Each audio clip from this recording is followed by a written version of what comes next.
आप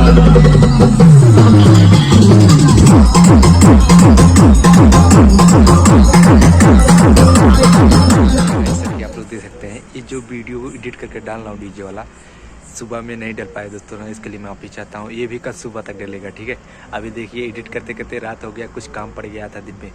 और हमारे चैनल को इसी तरह प्यार दुलार आशीर्वाद देते रहिए।